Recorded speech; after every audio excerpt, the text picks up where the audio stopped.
Then you're going to give it a good push. Shut up.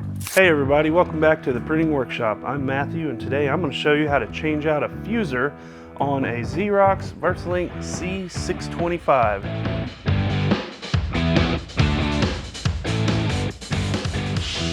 So to get to the fuser, we're going to open this front A cover.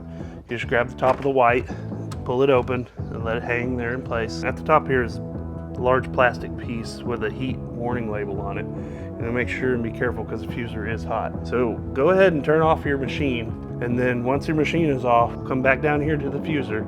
There's two little orange knobs.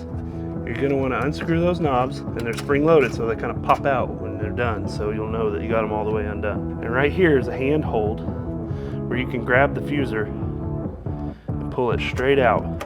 So once you get it unlatched, pull your fuser straight out and bring it out of the machine.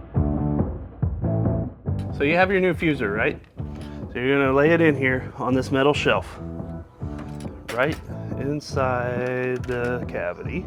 And it should slide nice and smooth up to the point of it plugged in.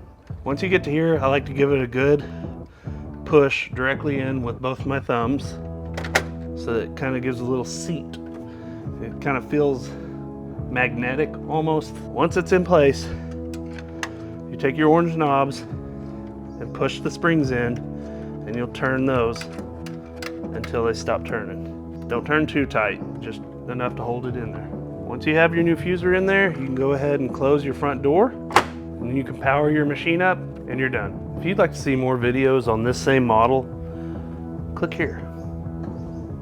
Hey guys, from everybody here at the printing workshop, we'd like to thank you for viewing our videos, and if they offer you any kind of help, don't forget to like and subscribe.